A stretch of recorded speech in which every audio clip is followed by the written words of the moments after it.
ভাইয়া, সকালে আমি যখন ঘুমিয়েছিলাম তুমি কেন আমার ঠোঁটে হাত দিয়েছিলে? নিছক ভাবি মাইন্ড করবে বলে আমি চুপ ছিলাম। মায়ের পেটের ভাই নেই আমার, সম্পর্কে তুমি আমার ফুফাতো ভাই, আপনের থেকে কমও নও। তাহলে এসবের মানে কি? আরফা, তুই এমন একটা ভাব নিচ্ছিস কেন? তুমি খুব ভালো, আমি কেমন সেটা যাচাই তোমার না করলেও চলবে। আর যদি ফের অসভ্যতা করেছো তাহলে খুব খারাপ হয়ে যাবে। তুই তাহলে এক কাজ কর, সব কিছু গুছিয়ে নিয়ে আসতে পারিস। কাজগুলো কি খুব ভালো করেছো তুমি? দেখ, তোর একটা ভালো জীবন দরকার, আমি আছি তো নাকি? আরফা আর কথা না বাড়িয়ে রুম থেকে বের হয়ে গেল। অবশ্য আজ প্রথম না আরফা এসবের ভুক্তভোগী, প্রায় মাসখানেক আগে থেকেই। তবে আজ সব সীমা পেরিয়ে গেছে। কখনো গায়ে হাত দেওয়া, অকারণে হাত ধরা, হুট করে পেছন থেকে এসে জড়িয়ে ধরা, এগুলো নিত্যদিনই হয়। কিন্তু আজ যখন সকালে ঘুমিয়েছিল রনি, তখন ঘুমন্ত অবস্থাতেও ঠোঁটা হাত দেয়। ঘৃণ্য অতীত তার পিছু ছাড়ে না। মাঝে মাঝে তো মনে হয় সব ফেলে দৌড়ে পালিয়ে যাই। তা আর পারি কই, মাটা কল করলেই কাঁদে।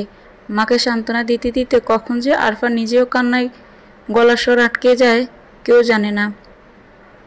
আর 5টা মেয়ের মতো আরফা চোখে কাজল দিতে পারে না, কারণ সমাজের কিছু রাক্ষসেরা গিলে খাওয়ার জন্য মরিয়া হয়ে থাকে। আরফা ছোটবেলা থেকে বেশ সুন্দরী, বয়সের সাথে সাথে নাকি সবাই একটু কালো হয়, কিন্তু আরফার সৌন্দর্য আরও ফুটে উঠছিল। হয়তো তাই আজও এই অবস্থানে। আরফা, খেতে আসো। আসছি ভাবি।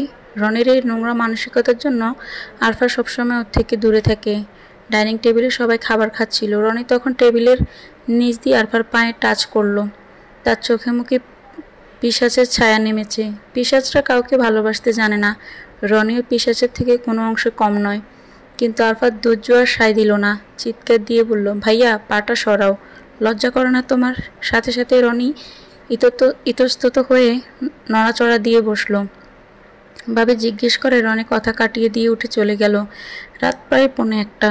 স্মৃতির দহনে আরফা পুড়ে যাচ্ছে।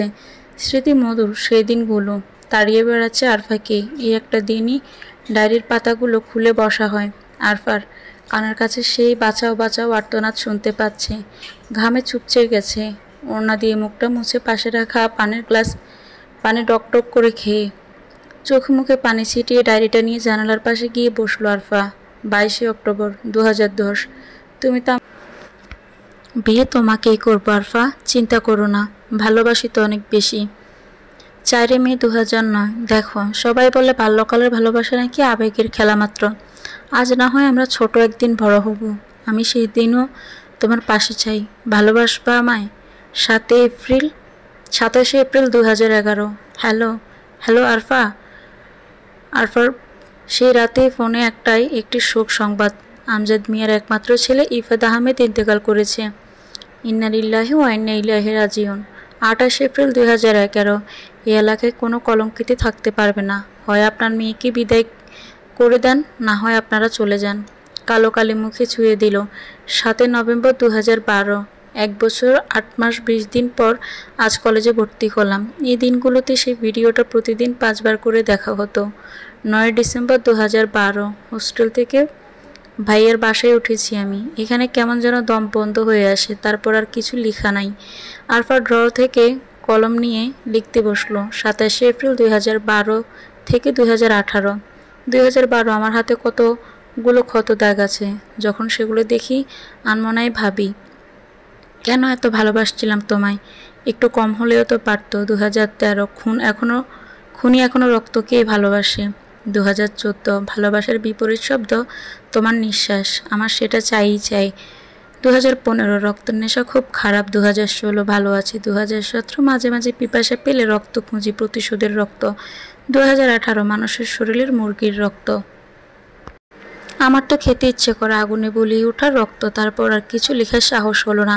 শরীর জ্বলে যাচ্ছিল। ক্লাসে সেই পানিটুকু ছিল শরীরে ঢেলে মুখে ওড়না চেপে চিৎকার শুরু করলো, তুমি ভেবো না ইফাত, এর শেষ আমি দেখে ছাড়বো। কাল আসছি তোমার সাথে দেখা করতে, তোমায় ছুঁয়ে দিতে। আমি জানি তুমি আমায় এখনো ভালোবাসো। আমি ছুঁয়ে দিলে তুমি খুশি হয়ে যাও। আর কয়েকটা মাস অপেক্ষা করো, বদলে দেবো সব কিছু। মিশন শুরু করে দিয়েছি। তখনই গেটের নক। আরফা নিজেকে গুছিয়ে গেট খুলতে রনি এসে হাজির। কিরে, ঘুমিয়ে গেছিলি নাকি? না, ঘুম আসছে না রে, চল গল্প করি। ভাবি, ও ভাবি, ভাইয়া গল্প করবে বলতেছে। আমার তো কালকে এক্সাম আছে, আমি ঘুমাবো। তুমি ভাইয়ের সাথে গল্প করো তো। কি গো তুমি? আমায় বললেই পারতা গল্প করবা, আবার বোনকে বলা লাগে? ভাই বোনেরা তো ভালোবাসা। যা বলেছ, হেব্বি ভালোবাসা আমাদের। আরফার কাঁধে হাত রেখে বলল রনি। বাপি তখন হাসতে হাসতে রনিকে ঘরে যেতে বলে। আরফার কানে এসে বলে, আজকে তো 27 তারিখ, একটু বুঝে শুনে থাকিস, রক্ত হতে হবে তোকে, বুঝলি? আমি কিন্তু শুনছি তোর কান্নার শব্দ। আর এই ভিডিওটা আর দেখিস না। ভাবি তো। না থাক, কিছু না। আচ্ছা শক্ত থাকবো, যাও গিয়ে বর সামলাও তো তুমি। তারপর কানে হেডফোন লাগিয়ে মাথায় হাত দিয়ে শুয়ে আছে আর সে ভিডিওটা দেখছে। আসলে আজ মন ছিল না ভিডিওটা দেখবে, কিন্তু ওই যে কানের কাছে বাজে, বাঁচাও বাঁচাও। উপস, শান্তি নেই। রুমের পাশে একটা নারকেল গাছ আছে, সেখানে তাকিয়ে আছে। ঘুমানোর চেষ্টা চলছে, কিন্তু পারছে না ঘুমোতে। কেমন যেন চোখ বন্ধ করলে দমটাও নিতে ইচ্ছে করে না। 3টা বাজে, ঠিক তখনই মায়ের ফোন।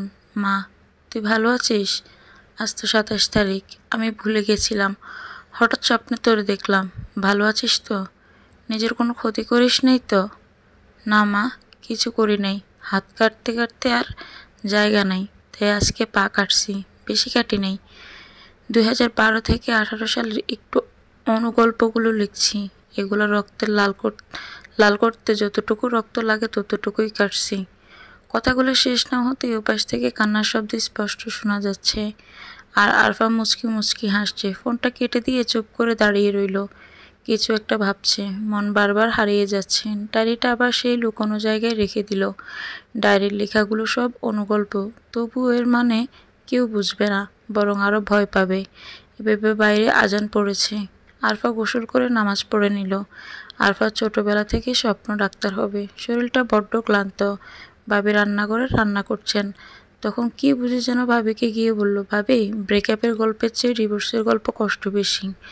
কথাটার সাথে তুমি কতটুকু সহমত দিবা? 100%ই দিব। কেননা বিয়ের পর স্বামী স্ত্রীর মাঝে মায়া চলে আসে। ভালোবাসার মায়া, যেটা একটা ঘোর থাকে, কিন্তু বয়ফ্রেন্ড গার্লফ্রেন্ডের মাঝে এই জিনিসটা থাকে না। তাই ব্রেকআপের গল্পের চেয়ে ডিভোর্সের গল্পের কষ্ট বেশি। আচ্ছা বুঝলাম, ভাই আর বাহিরে যাবে না? সে 12 থেকে 18 সাল পর্যন্ত তো বাহিরেই ছিল, আর যাবে না মনে হয়। তাহলে তো হলো না। কিছু বলেছিস নাকি? না, ডাক্তারের কাছে যাব, পায়ে ব্যান্ডেজ করাতে হবে, ব্যথা করছে। আবার পা কেটেছিস? দেখো তো হাতে কোনো জায়গা আছে নাকি। যা করে আয়, ততক্ষণে খাবার রেডি করছি। লাল কিছু জুস করো তো ভাবি, খেতে ইচ্ছে হচ্ছে খুব। ডাক্তারের থেকে ব্যান্ডেজ করে সরাসরি ক্যাম্পাসে চলে গেল আরফা। 27 এপ্রিল ঘটনাটা আচ্ছা করে মাথায় চেপে বসেছে। আরফা এখন MBBS লাস্ট ইয়ারে। এরপর নামে মানে একজন ডাক্তার আরফা। তারপর রনির হাত থেকেও হয়তো মুক্তি মিলবে তার। লাইব্রেরিতে বসে মিশরের গল্প পড়ছিল, তখন পেছন থেকে নয়নতারা ডাক দিল, আরফা। বল, মন খারাপ? সে কি, পা কেটেছিস এবার? কেন এমন করিস বলতো? 2 দিন পর তুই নিজে একটা ডাক্তার হয়ে বের হবি, কেন এখনো এসব করছিস? I miss Ifat. তুই তখন মাত্র 9-এ পড়তি, সেই প্রেমের ঘাটা এখনো রাখার দরকার কি বল? রাখতাম না যদি ইফাতকে খুন না করা হতো। খুন? কি বলিস এসব? খুন। আমি তখন ছোট, ইফাত কি যুবক ছিল? সেও আমার মতোই 9-এ পড়তো। খুব কি প্রয়োজন ছিল ওকে মারার? Are you serious Arfa? Yes. আমি আমায় খুলে বলবি সব? বলবো। আজকে ইফাতের সাথে দেখা করতে যাব রাতে, তুই বরং আজ আমাদের বাসাতেই থাকিস। আচ্ছা। তারপর ক্লাস শেষে টিউশন করিয়ে বাড়ি যেতে যেতে আরফার মাগরিবের আজান পড়ে যায়। বাসায় গিয়ে ফ্রেশ হয়ে রুমে গিয়ে বসে আছে নয়নতারাও। ওর কাজ শেষ করে আরফাদের বাসায় গেল। আর আরফা ডায়েরিটা বের করে দিল নয়নতারার হাতে। ডায়েরিটা দেখে নয়নের চোখ মুখ বড় হয়ে গেল।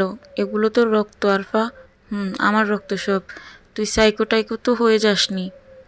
প্রশ্ন তো সেখানেই। মানে? আচ্ছা তোকে বলি সব, বল। আমি গ্রামের মেয়ে, বাবা মা দুলালি। সারাদিন গ্রামে দৌড়িয়ে বেড়াতাম। সুন্দরী ছিলাম, এখনও আছি। ইফাত আর আমি এক স্কুলে পড়তাম। বেশ ভালো বন্ধুত্ব ছিল আমাদের।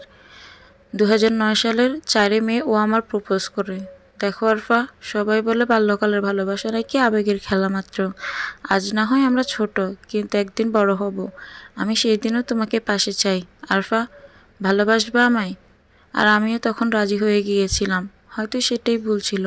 সব ভালো যাচ্ছিল। মাঝে মাঝে ও গাছ থেকে আম পেড়ে আনতো আমার জন্য। আমিও যা পারতাম গিফট দিতাম।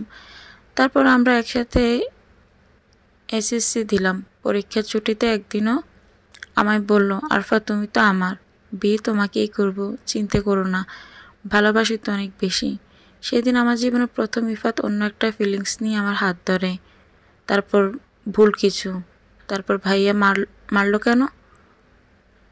27 তারিখ ও আমায় শেষবার কল করে কিছু বলতে চেয়েছিল, কিন্তু পারেনি। কল কেটে যায়। আমি তারপর অনেকবার চেষ্টা করছি, কিন্তু নো নেটওয়ার্ক বলে। এরপর মাইকিংয়ে শুনলাম ও মারা গেছে। তারপর সব কিছু এত তাড়াহুড়ো হয়ে গেল বুঝলাম না। এক চিৎকার, আমার এলোমেলো দুনিয়া। পাশের রুম থেকে বাবা মা ছুটে আসে। কিছু বলার মতো ছিল না। এর মধ্যে খবর নিয়ে আসে ইফাত মারা গেছে। ইফাতের পরিবার সুনামধন্য পরিবার। কয়েক মিনিটে সারা গ্রাম পর মানুষ এক হয়ে গেল। ইফাত গাছের সাথে ঝুলে আছে। এটা নিয়ে কেউ আর কথা বাড়ায়নি। জানি না কেন। মা কোনো মতে আমার রাতে সামলে রাখে। সকাল হতেই গ্রামের বড় বড় মানুষ এসে হাজির, সাথে ভিডিওর সিডি। সবার সামনে ভিডিও অন করে। সেদিন ইফাতের সাথে সেই একটা ভুল সবার সামনে চলে আসলো। চরম অসম্মানিত হলো বাবা মা। সবাই আমার নামের পাশে ট্যাগ লাগিয়ে দিল কলঙ্কিনী। তারা বলল, এই এলাকায় কোনো কলঙ্কিনী থাকতে পারবে না। হয় আপনার মেয়েকে বিদায় করে দেন, না হয় আপনারা চলে যান। কালো কালি মুখে ছুড়ে দিল, আমায় নিয়ে গ্রাম ছেড়ে দিতে হবে। কিন্তু বাবা তার পিটা বাড়ি বিক্রি করতে চাইল না। বাধ্য হয়ে অন্য গ্রামে চলে গেলাম। মামুর বাসায় আমি একা। প্রায় 2 বছর সেখানে ছিলাম। তখন ইফাতকে প্রচণ্ড ঘৃণা করি আমি। তাই নিজেকে গুছিয়ে নিতে খুব একটা কষ্ট হয়নি আমার। তারপর বাবা বলল, একমাত্র মেয়ে আমার, অশিক্ষিত কিভাবে রাখি, খারাপ হলেও ভালো হলেও আমার। সবাই ডিসিশন নিল আমায় ঢাকায় পাঠাবি, ফুফাতো ভাইয়ের বাড়ি। আর সেখানেই কলেজে ভর্তি করিয়ে দিল। জীবনের নতুন মোড়ে ভালো যাচ্ছিল দিনগুলো। শুধু একটা রাত আমার কিছুতেই ভালো থাকতে দেয় না। বিশ্বাস কর, না হলে অন্যান্য দিনগুলো অনেক ভালো যায়। আমি চেষ্টা করি আমার ক্ষতি করব না, কিন্তু পারি না। সেটা বুঝি আমরা। তাই তো তোর পরিবারকে কেউই জোর দেয় না। আচ্ছা, তারপর ইফাত চলে যাওয়ার 2 বছর আমি ততটা চালাক ছিলাম না। ঢাকায় আসলে আমার জন্মদিনে ভাবি একটা ডায়েরি দিল আর বলল, কষ্টগুলো এখানে লিখে রাখিস। আমি সারাদিন চেষ্টা করতাম ডায়েরিতে কিছু লেখার, বাট পারতাম না। কোথায় যেন অনুগল্পের নাম শুনি, মাথায় বুদ্ধি আসলো। তারপর 2009 থেকে 2012 সব কিছু একটু একটু করে লিখে রাখতাম। 2012 সালের পর আমি আর কিছু লিখিনি ডায়েরিতে। শুধু এই তারিখে হাত কাটতাম, রক্তগুলো চিহ্ন হিসেবে রাখতাম ডায়েরির পাতায়, লেখাগুলোই লেপটে দিতাম। কেন লিখিস নাই? বলছি, আগে এটা শোন। বল। 1-1.5 মাস আগে ভাইয়া আসে বিদেশ থেকে। তারপর থেকেও আমার সাথে অনেক নোংরামি করার চেষ্টা করে। গতকাল আমার ঠোঁটে হাত দেয়। আমি শুধু আমার ক্যারিয়ারের জন্য এখানে পড়ে আছি, জানিস? ভাইয়া ইফাতের সাথে ভুল কিছু হওয়ার কারণে আমায় এসব বলে। আমার ক্যারিয়ারটা না হলে বাবা তার সম্মান ফিরে পাবে না রে। তাই সহ্য করি। তুই যে বললি ভাইয়ার সাথে দেখা করবি, করাবো তো। আমার এখন ভয় করতেছে। তাহলে ডাক্তারি পড়া বাদ দিয়ে দে গাদা। আচ্ছা, তারপর? ভাবির জন্য ভাইয়াকে কিছু বলতে পারি না। আমায় অসহায় দিনে ভাবি অনেক করেছে আমার জন্য। ভাইয়া দেশে আসার 1 মাস আগে ভাবি তার বাবার বাসায় গেছিল। আমি রুম গোছাতে গিয়ে কি যেন মনে করে আলমারি খুললাম। তারপর যা দেখলাম সেটা কি জানি না, হয়তো ঠিক হয়নি এসব। মাঝে মাঝে আমার এই ডাক্তারি পড়ার কোনো মানে খুঁজে পাই না। তারপর আবার কাব্য। রে কাব্য, তোকে বড্ড ভালোবাসে। তোর অবহেলায় ওর খুব কষ্ট হয়, জানিস? ইফাত ভাইয়া তো নাই। তুই কাব্যকে না হয় মেনে নে, ভালো রাখবে ছেলেটা তোকে। আমি এখন এগুলোকে অনেক ভয় পাই। যতদিন না সব ঠিক হচ্ছে, আমার দ্বারা কাউকে আপন করা সম্ভব না। তুই কাব্যকে বুঝিয়ে বলিস। সেটা না হয় বলবো। তুই বল, তারপর কি হলো? আলমারি থেকে কি পেয়েছিলি? এই এতগুলো বছর আমার মনে প্রশ্ন ছিল, ইফাত সুইসাইড কেন করলো, কিন্তু আনার কেউ ছিল না যে জিজ্ঞেস করব বা শেয়ার করব। সেই দিন আলমারি থেকে পাওয়া জিনিসগুলোর তারপর সব ক্লিয়ার হয়ে গেল আমার। আলমারিতে দেখলাম একটা ডায়েরি, শার্টের একটা ছেঁড়া কণা আর একটা সিডি। তারপর এগুলো নিয়ে রুমে এসে সিডি অন করে আমার আর রিফাতের সেই ভিডিওটা দেখলাম। তখন ডায়েরি খুলে পড়তে বসলেই ভাবি এসে পড়ে। সেই রাতে আর ডায়েরিটা পড়া হলো না। পরের দিন ক্লাস শেষ করে বাসায় এসে ডায়েরিটা পড়তে বসলাম। তারপর এগুলো নিয়ে রুমে এসে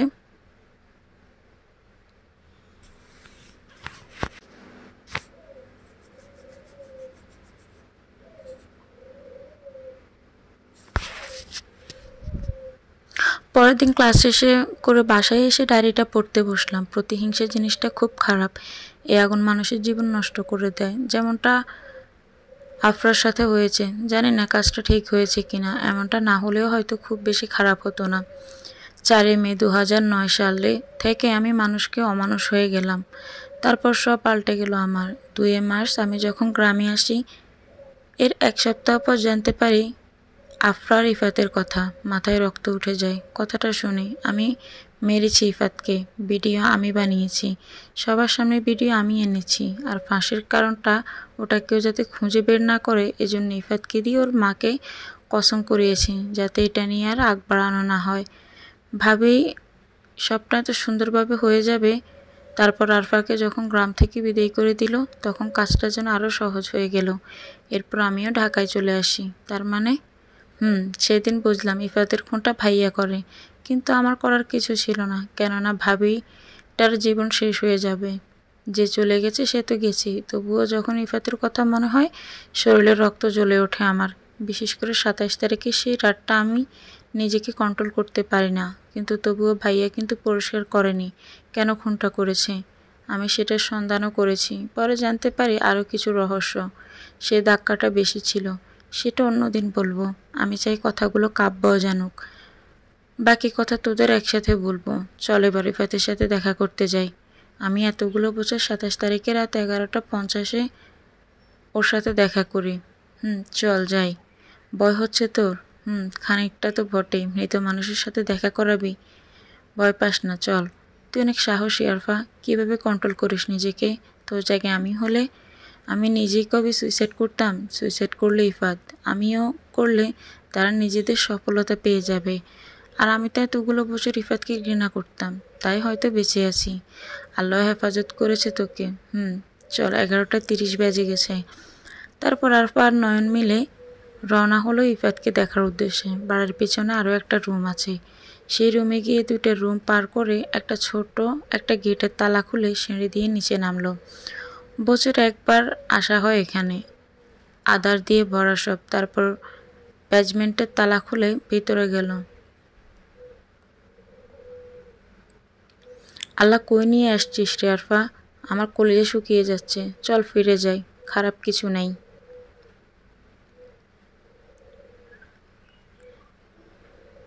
আমি সব সরিয়ে ফেলছি। যখন প্রথমের সন্ধান পাই অবস্থা আরও খারাপ ছিল। ডাক্তারি পড়া পড়ে তাই খুব বেশি ভয় পাইনি। ধুর, তোর মতো সবাই নাকি। তুই তো হাত পা কেটে অস্থির। আমার দ্বারা সম্ভব নয় এসব। বললাম যে ভয় পাবি না। খুলবো গেট? খোল। ততক্ষণ আরফার শরীর ঠান্ডা হয়ে গেছে। মেয়েটা আসলেই অনেক সাহসী। এত কিছু জেনে সব মেনে নিয়েছে। তারপর আস্তে আস্তে কণ্ঠে বলল, ইফাত ভালো আছো? কিরে, কই ভাইয়া? আরফা এবার একটা সোনালি কালারের পাত্র থেকে কিছু মাটি নিয়ে আসলো। এগুলো তো মাটি না, এগুলো মাটি না। এখানে মাটিতে মিশে যাওয়া ইফাতের শরীর আছে। তুই এই মাটি কোথায় পেয়েছিস? নে, এই চিরকুটটা পর। ইফাতকে মারা হয়তো আমার ঠিক হয়নি। মৃত্যুর পর স্মৃতি হিসেবে মাটিটুকু কুড়িয়ে এনেছি। আরফা তোর ভাইয়ের নিশ্চিত সাইকো। ভাইয়ার ছবি নেই? এখানেই আছে, দাঁড়া। তারপর আলমারি থেকে একটা ছবি বের করে দিল। চোখগুলো স্পষ্ট বোঝা যায় না। নয়ন অনেকক্ষণ বেজমেন্টটা ঘুরল।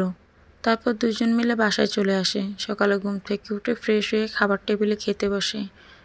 ভাইয়া বলে, আরফা তুই আবার নাকি পা কাটছিস? এভাবে আর কয়দিন কাটবি? তোর ভবিষ্যৎ তো আছে নাকি? মনে হয় না আর বেশি দিন কাটা লাগবে। যাক, তাহলে তো ভালোই। চল, তোকে আমি কলেজ ছেড়ে আসি। দরকার নেই, একা যেতে পারবো। চল। আচ্ছা চলো। তারপর আরফা আর রনি গাড়িতে বসে আছে। রনি আরফার হাতটা ধরে বলল, তারপর কি ভাবলি? কয়েক মাস পর ডাক্তার হয়ে বের হচ্ছিস। কিছু অগোছালো কাজ গুছিয়ে বাড়ি ফিরে যাব। আর বিয়ে? মেয়ে হয়ে জন্মেছি, বিয়ে তো করতেই হবে। আর আমার প্রপোজালটা তার উত্তর সময় দিবে। তুমি শুধু রেডি থেকো, সামনে হওয়া ঘটনাগুলো কতটা হজম করতে পারবা। মানে কি বলতে চাস তুই? তেমন কিছুই না। রনিকার কোনো কথা বলার সুযোগ না দিয়ে গাড়ি থেকে নেমে গেল আরফা। তারপর কলেজের গেটে কাব্যর সাথে দেখা। কাব্য সামনে এগিয়ে গিয়ে বলল, গতকাল তোমার জীবনের কালো রাত ছিল, তারপরেও আসবা ভাবতে পারিনি। কল করতে গিয়েছিলাম, সাহস হয়নি। ভালো আছো তো? নয়নতারা ছিল কাল সারাটা দিন আর রাতেও, তাই খুব বেশি কষ্ট হয়নি। নয়ন, তোমার যা যা বলছিলাম সব ওর সাথেও শেয়ার করছি। শুনতে চাইলো আর কি। ও আচ্ছা, তবে বাকিটা ডাক্তারি পড়া শেষ হোক, প্ল্যান চেঞ্জ করছি। ভাইয়ের কথা সুবিধার মনে হয় না। আবার কিছু করার চেষ্টা করছে? করলেই বা কি? আমি সতী না তো। কথাটা শুনে কাব্যর মুখ কালো ছায়া পড়ে গেছে। এই কথাটা কাব্যের আর সহ্য হয় না। বুকের ভিতর অদৃশ্য ছুড়ে চলে কথাটা শুনলে। আরফা বুঝে সবটা, তবুও বলে, সত্যের মুখোমুখি সবসময় থাকা উচিত। কাব্যের সাথে পরিচয় কলেজ লাইফ থেকে। কলেজ চলাকালীন সায়েন্স গ্রুপের 2টা শাখা ছিল। সেখানে ক শাখার ফার্স্ট বয় ছিল কাব্য। কোনো এক প্রোগ্রাম থেকে বেশ ভালো পরিচয়। তারপর একসাথে ডাক্তারি পড়তে প্রাইভেট কলেজে ভর্তি হয়। এর মধ্যে কাব্য অসংখ্যবার প্রপোজ করেছে আরফাকে, কিন্তু আরফার প্রত্যুত্তর ছিল এমন, কাব্য সম্পর্কের বাঁধন বেঁধে আর কারোর লাশ সহ্য করতে পারবো না। আমার পিছুটান তোমায়ও গ্রাস করে নেবে। পথটা ভিন্নই থাক আমাদের। ক্লাস শেষে বাসায় যাওয়ার পথে সাইকোলজিস্ট ডাক্তার ফোন আসলো। মিস আরফা, তারপরে প্ল্যানের আপডেট পাইনি আমরা। প্ল্যানে আরও 2জন অ্যাড হয়েছে, কাব্য আর নয়নতারা। স্যার, ক্ষতির দরকার নেই, আপনি জাস্ট তাকে নর্মাল করে দিন। আর আমার উপর করা কাজগুলো একটু দেখেন। মা সারাদিন কান্নাকাটি করে। হাত কাটি তাই?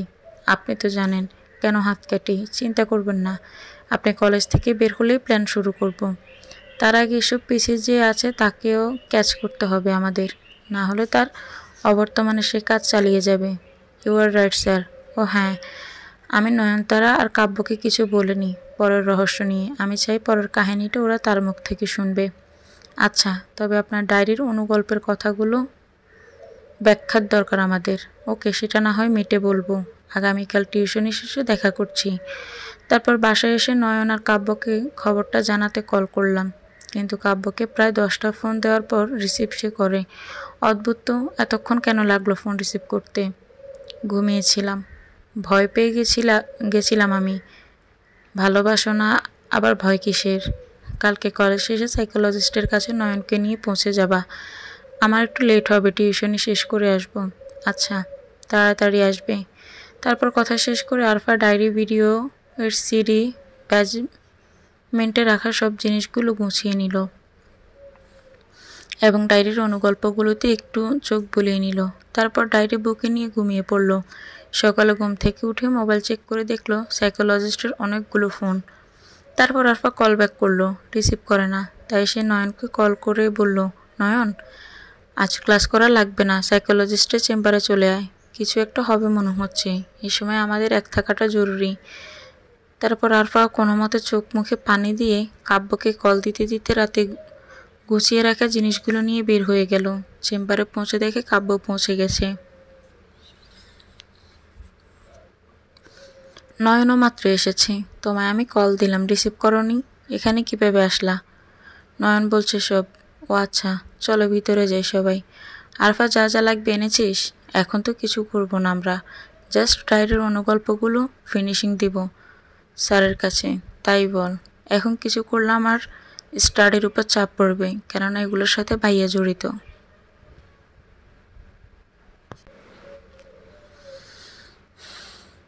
বুঝতেই তো পারছিস, তোর ক্ষতির দরকার নাই, যেভাবে ভালো হয় কর, আমরা আছি তোর পাশে।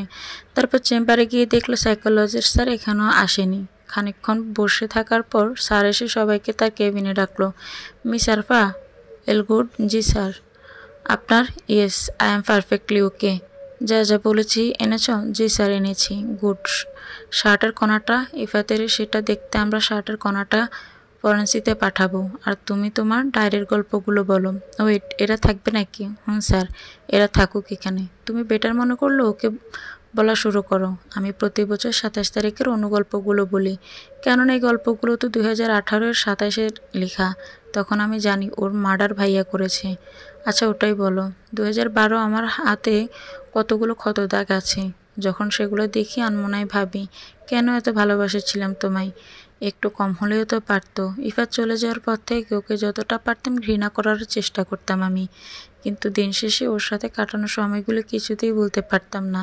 হাত কাটার পর রক্তগুলো কিছুটা স্বস্তি দিত আমায়। 2013 খুন এখনও রক্তকেই ভালোবাসে। ওই সাল থেকে আমার মনে একটা ধারণা তৈরি হতে শুরু করে ইফাতকে মারা হয়েছে, কিন্তু এর নির্দিষ্ট কোনো ক্লু আমি পাইনি। ওর খুনের পর আমার রক্তের প্রতি আকর্ষণ বেড়ে যায়। 2014 ভালোবাসার বিপরীত শব্দ তোমার নিঃশ্বাস। আমার সেটা চাই। আমার ভালোবাসার পরিবর্তন নিঃশ্বাস কেড়ে নেওয়া হয়। যে কাজটা করেছে আমার আপন মানুষ। 2015 রক্তের নেশা খুব খারাপ কথাটা ভাইয়া আমায় বলেছিল ফোনে। পরে জানতে পারলাম ভাইয়ার জীবনটা এলোমেলো করেছে এই রক্ত। 2016 ভালো আছি। সেই রাতে কাব্যর সাথে আমার সারা রাত কথা হয়, তাই মনে হয়েছিল আমি ভালো আছি। 2017 মাঝে মাঝে পিপাসা পেলে রক্ত খুঁজি, প্রতিশোধের রক্ত। ইফাতের চেহারাটা মনে হলেই ইচ্ছে হতো ইফাতকে যেভাবে খুন করেছে ঠিক সেভাবে খুন করব।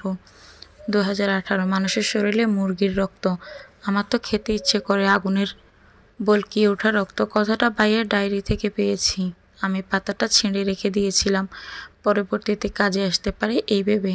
তখন ডাক্তার বলল, ওয়েল, উক্তিগুলো কি এভাবেই মনে পুষে রেখেছিলে? না স্যার, একটা দিনের অনুভূতি এক এক রকম ছিল। এখান থেকে 2018-তে ডায়েরিটা লেখার সময় সাজিয়েছি, কেননা আপনার সব জানা প্রয়োজন। ওকে, তোমরা এবার আসতে পারো। ফরেন্সিক ল্যাবের রিপোর্ট পেলে কল দিব। তারপর কাব্য স্যারের সাথে হাত মিলিয়ে তিনজন বের হয়ে গেল। নয়ন ওখান থেকে সরাসরি বাসায় চলে গেল। কাব্য আরফাকে বাইকে করে টিউশনি পৌঁছে দিয়ে নিজের কাজে গেল। সকল ব্যস্ততার মাঝেও কাব্য আর আরফার রাতে 1 মিনিট হলেও কথা বলতে হয়, তা না হলে কারোরই ঘুম আসে না। কাব্য এখন আর আরফাকে ভালোবাসে কথাটা বলে না, কারণ আরফা বলে দিয়েছে, কাব্য তুমি আমায় ভালোবাসো, আমি জানি সেটা। কেননা একটা মানুষকে ভালোবাসার সাথে সাথে তার অতীতকেও ভালোবাসার মানুষ খুব কম হয়।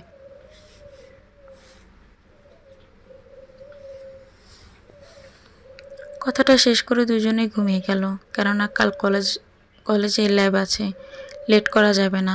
পরের দিন সকালে তাড়াতাড়ি কলেজে গেল আরফা, কেননা গত রাতে আরফা কাব্যর সাথে একটু রাগারাগি করে। কাব্যর ইচ্ছে ছিল আজ সারা রাত তারা কথা বলবে, সরি বলতে হবে কাব্যকে। কাব্যর জন্য অপেক্ষা করতে করতে ল্যাব শুরু হয়ে প্রায় আধ ঘন্টা পার হয়ে গেছে, কিন্তু কাব্যর কোনো খোঁজ নেই। সেদিন সারাদিন কাব্যর ফোন সুইচ অফ ছিল। তারপর নয়ন আর আরফা মিলে কাব্যদের বাসায় গেল। ওরা জানতে পারে কাব্য গত রাতে বের হয়েছে, এখনও আসেনি। কথাটা শুনে আরফার হঠাৎ কলেজে কামড় দিয়ে বসলো।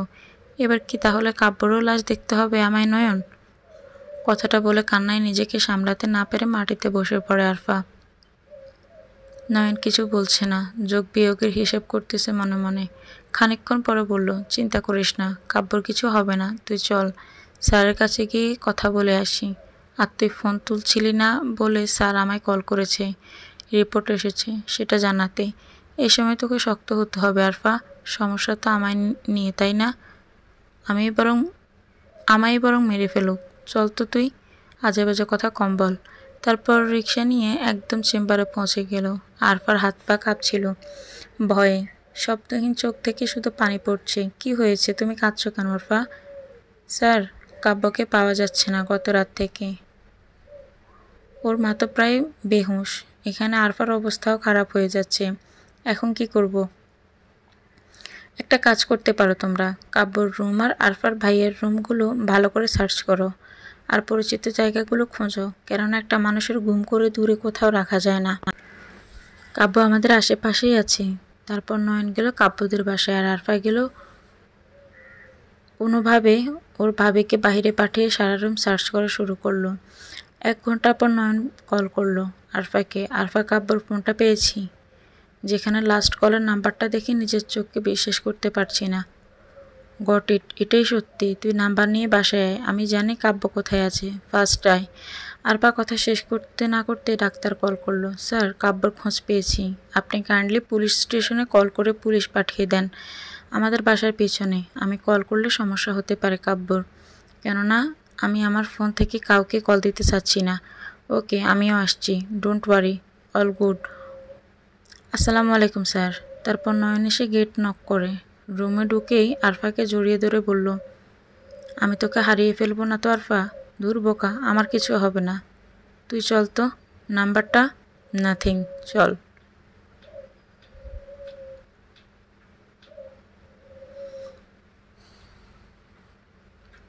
আরফা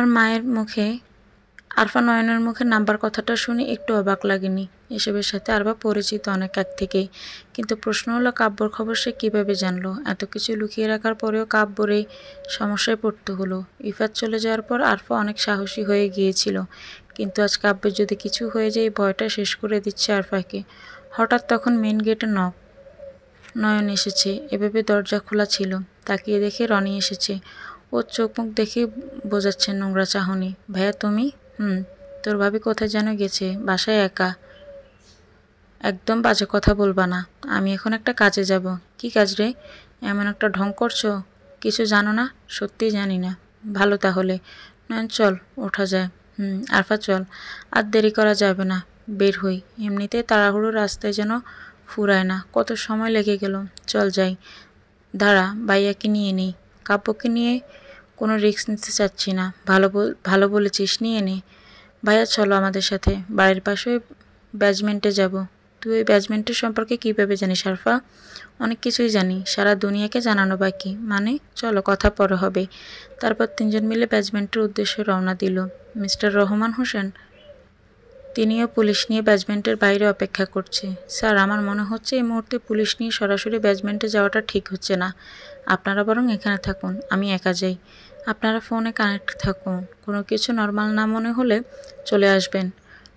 নয়ন ব্যাজমেন্টের সব চেনে ভালো করে।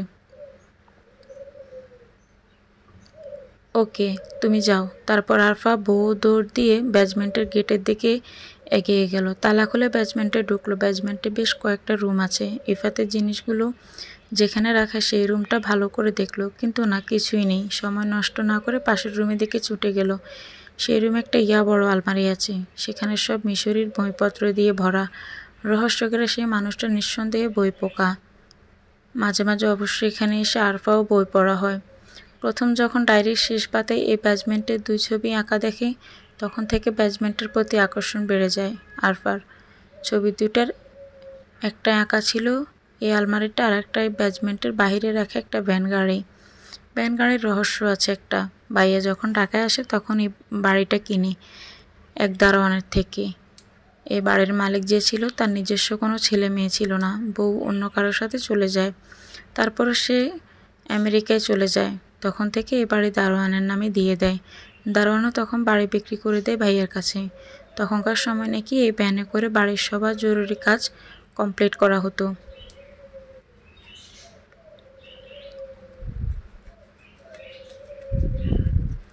তখন নয়ন বলে উঠল, পেলে কিছু আরফা?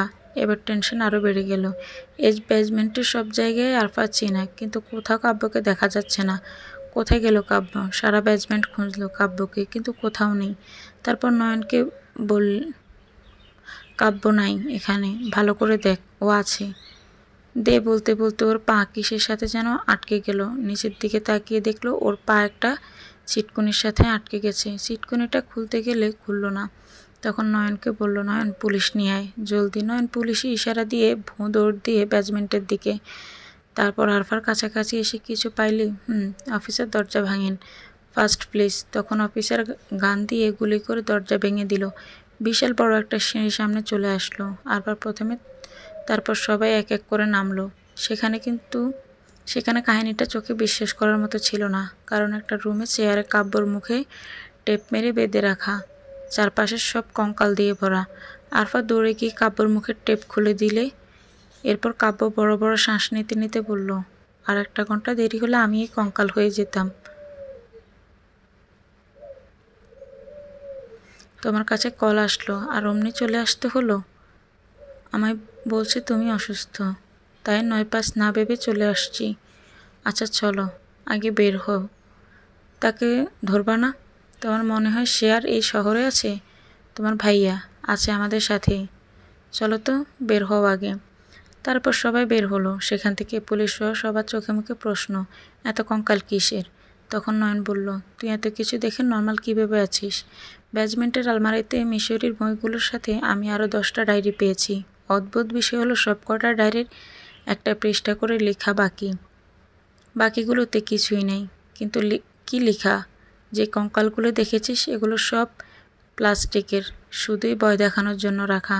আমার যা মনে হচ্ছে আমার ব্যাজমেন্টের এই অংশটা জানাতে কাব্যর কিডন্যাপ করার নাটক সাজানো হয়েছে। পুলিশ তখন রনির মাথায় গান ঠেকিয়ে বলল, আপনি এসবে জড়িত? রনি বলার আগে আরফাই বলল, না অফিসার, কাজগুলো আমার ভাবির করা, রনি ভাইয়ের বউয়ের। তখন মিস্টার রহমান হোসেন বললেন, yes officer, she is right, আমাদের কাছে প্রুফ আছে। তারপর অফিসার বলল, মিস্টার রনি, আপনার ওয়াইফকে কোথায় পাবো? স্যার, আমি এগুলো সম্পর্কিত কিছুই জানি না, মাত্র শুনছি সব। অফিসার, ভাইয়া কিছু জানে না, আর ভাইয়া এই জন্য তোমায় বলেছিলাম সব হজম করতে পারবা কি না। তুই এসব জানলি কেমন করে? বাসায় চলো দেখাচ্ছি। তারপর পুলিশরা সহ সবাই আরফাদের বাসায় গেল। বাসায় এসে এই ডায়েরিটা তোমার রুম থেকে পাই। আমি তো ভাবছিলাম তুমি মনে হয় খুন করেছ। তারপর যখন এই ডায়েরির শেষ পাতায় বুকগুলো দেখে ব্যাজমেন্ট খুঁজে পাই।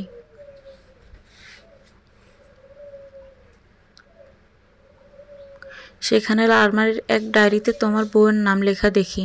তারপর বুঝলাম কাজগুলো ভাবির। আমার প্ল্যান ছিল ভাবিকে ডাক্তার দেখিয়ে সুস্থ করে তুলব, কেননা ভাবি এসব কারো না কারোর জন্য করেছে। কি বলছিস সেগুলো তুই? তোমার আমার সাথে নোংরামি করার জন্য আমি কিছু করিনি, কেননা ভাবিকে ডাক্তাররা নিয়ে গেলে তুমি আমার সাথে নোংরামি আরও বেশি করে করতে, আর আমার স্টাডিটা ইম্পর্ট্যান্ট, সেটার জন্য চুপ ছিলাম। আমায় মাফ করে দে বোন। বোন যে বোনই হয় সেটা আমি ভুলে গিয়েছিলাম রে। বোন শুধু একা মায়ের পেটেরই হয় না। যদি আমি নিজেকে সামলে নিতাম তাহলে আজ আমার ঈশা ভালো হয়ে যেত। তখন সাইকোলজিস্ট বলল, আমাদের খুব বেশি দেরি হয়নি, ইচ্ছে করলে এখনও সব ঠিক করতে পারবো। কাব্য, তুমি মিসেস ঈশাকে দেখছ? যখন তোমায় কিডন্যাপ করা হয়? কাব্য তখন বলা শুরু করলো, আরফার ভাবি আমার কল করে জানায় আরফার পায়ে ব্যথা নাকি বেড়েছে, সাথে জ্বরও আসছে। রনি ভাইয়া বাসায় নেই, মেডিসিন নিয়ে যেন তাড়াতাড়ি তাদের বাসায় যাই। সে আরফাকে একা রেখে বের হতে পারবে না। তারপর আমি বাড়ির পাশের দোকান থেকে মেডিসিন নিয়ে বাইক নিয়ে বের হয়ে গেলাম। আমি মোবাইলে যে নিইনি মনে নেই।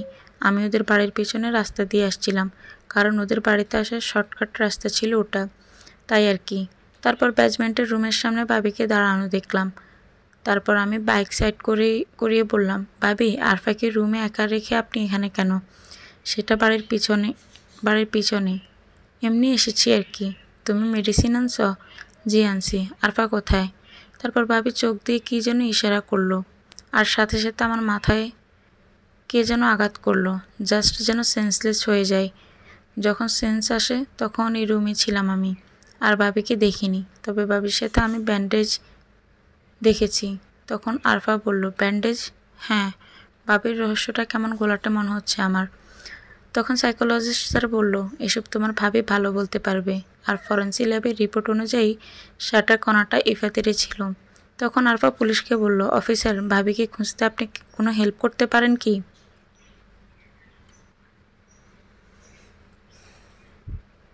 আপনারা চাইলে আমরা চেষ্টা করতেই পারি, তবে ঠিক আছে, দেখুন কি করা যায়। তারপর সবাই যার যার মতো বাসায় চলে গেল। কাব্যকে নয়নার আরফা মিলে ড্রপ করে দিয়ে আসছে। এসে আরফা মাথায় হাত দিয়ে ব্যালকনিতে বসে আছে। আসলে ভাবি কোনো ক্ষতি আরফা চায় না, অভিনয় হোক বা মন থেকেই। আরফার খারাপ সময় ভাবি ছায়া হয়েই ছিল। রনিও পাশের রুমে বসে কিছু একটা ভাবছে, হাতে ঈশা ভাবির ছবি। ঈশার মেডিকেল প্রবলেমের জন্য কখনো মা হতে পারেনি, তবুও রনি ঈশাকে অনেক প্রচুর ভালোবাসে। আরফার সাথে করা অন্যায়টাও তাকে শেষ করে দিচ্ছে। আমরা মানুষরা এমনই, ভুলের পর ভুল নিয়ে ভাবি। হঠাৎ তখন রনির কানে কিছু একটা শব্দ ভেসে আসলো। প্রথমে বুঝতে না পেরে আবার শোনার চেষ্টা করলো। কারো পায়ের নুপুরের আওয়াজ আসছে। রনি তাৎক্ষণিক আরফাকে ডেকে আওয়াজটা শোনালো, আর আরফা বলল, ড্যাম ইট ভাইয়া, বাগান বাড়ির কথা ভুলে গিয়েছি আমরা। ড্যাম শিওর ভাবি ওখানেই আছে। তুই পুলিশকে কল লাগা তাড়াতাড়ি। তারপর আরফা পুলিশকে কল দিল। হ্যালো অফিসার, আমার মনে হচ্ছে ভাবিকে বাগান বাড়িতে পেতে পারি।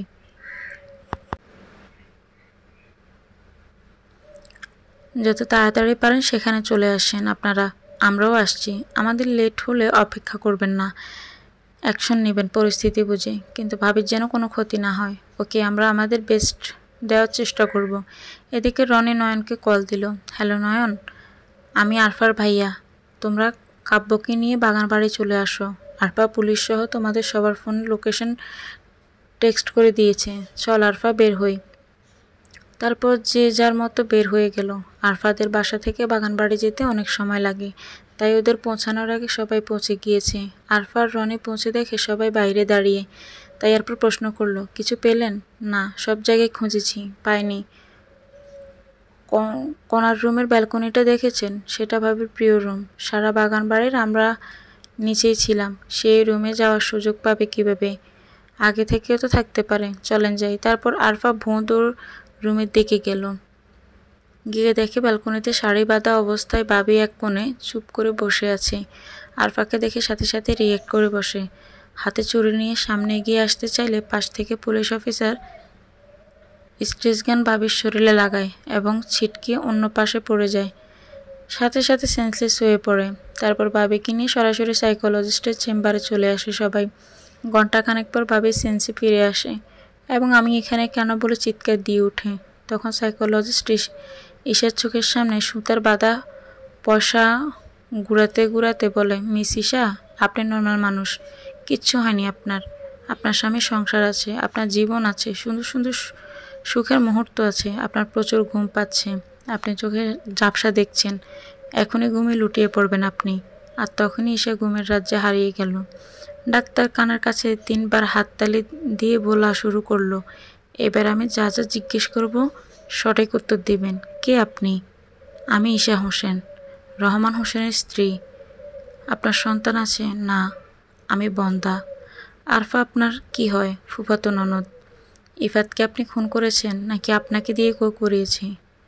আমি সঙ্গে নিয়ে চলি না, ইফাতকে খুন আমি করেছি। কেন করেছেন? ইফাতের সৎমা আমার আপন মা।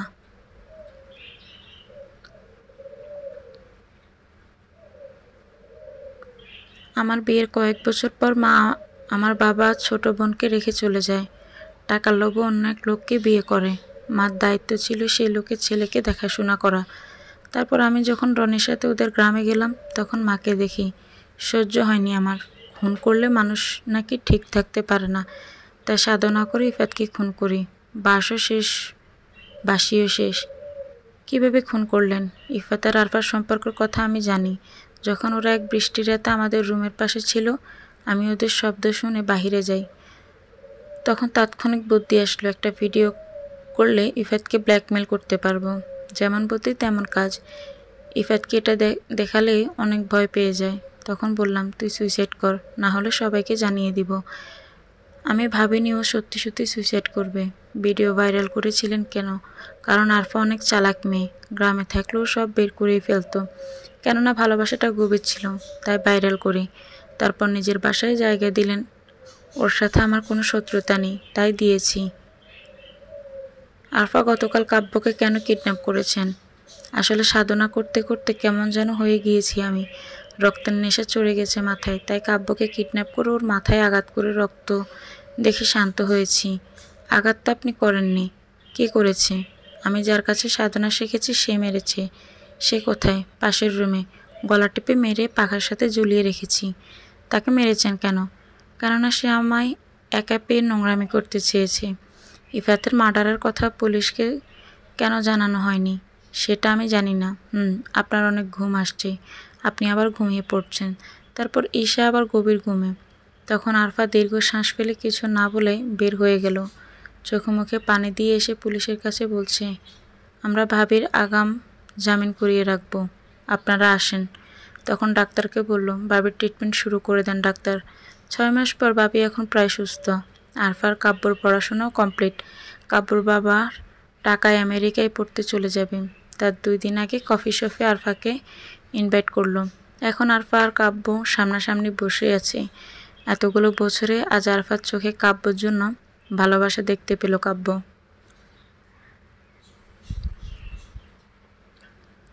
শুধু ভালোবাসা না, সাথে কষ্টও আছে। আর এটা কাব্য আমেরিকায় চলে যাওয়ার কষ্ট। কাব্য চেয়ার থেকে উঠে আরফার সামনে হাঁটু গুড়িয়ে হাত বাড়িয়ে দিয়ে বলল, এই যে মিস আরফা, মিসেস হবেন আমার। বিয়ে করে আমেরিকায় দুজন মিলেই চলে যাব, কি বলেন? আপনার আমার বেবির সার্জারিটা আমার করার অধিকার দিন না। আরফা তখন কিছু বলার আগে পাশ থেকে শপের মানুষরা গোলাপের পাপড়ি উড়িয়ে মারা শুরু করলো। আরফা কিছু না ভেবে হাত বাড়িয়ে দিল কাব্যের হাতে। তারপর কাব্যের মা সেখানে এসে কাব্যর হাতে আংটি দিয়ে বলল, পরিয়ে দে। কাব্য তখন আংটি পরিয়ে দিল। কাব্যর মা আরফার পাশে গিয়ে বলল, হয়তো তুমি আর 5টা নারীর মতো সতী না, তবে তুমি সাহসী, এটাই অনেক আমার ছেলের জন্য আর আমার জন্য। মেয়ে হয়ে থাকবা আমাদের। হঠাৎ সুখের কান্নায় ভেসে গেল আরফার চোখ। এই সুখ সবার কপালে জুটে না, এমন জীবন সবাই পায় না।